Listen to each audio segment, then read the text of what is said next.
করে আমি জিতলাম, আবার আমি মরে গেলাম, তো লাভ হবে?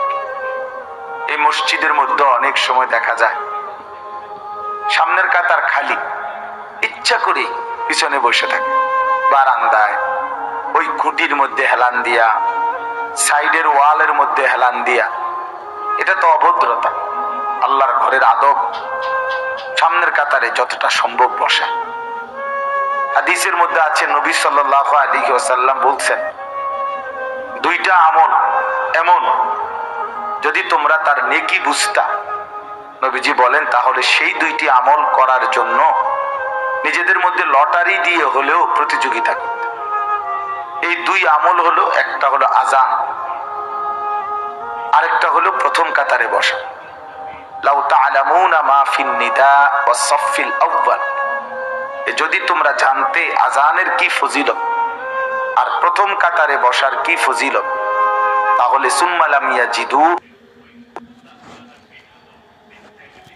তাহলে তোমরা প্রয়োজনে তার জন্য লটারি দিয়ে হলেও চেষ্টা করতে, নবীজি বলছেন। তার মানে প্রার্থী অনেক, কে বসবে?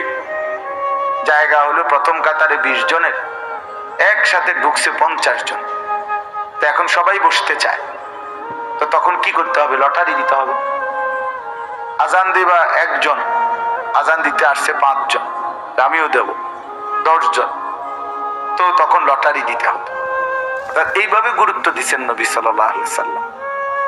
হাদিসের মধ্যে আছে, মুসলিম শরীফের হাদিস, খায়রু সুফুফির রিজালি আউয়ালুহা, পুরুষদের জন্য সর্বোত্তম কাতার প্রথম কাতার, ওয়া শাররুহা আখিরুহা, সবচেয়ে অপছন্দনীয় কাতার পিছনের কাতার, নবীজি বলছেন।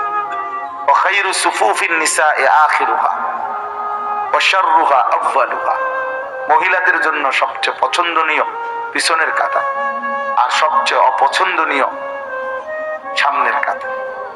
আমরা আধুনিক জেনারেল, ওনারা এটা বানায় নিছে লেডিস ফার্স্ট।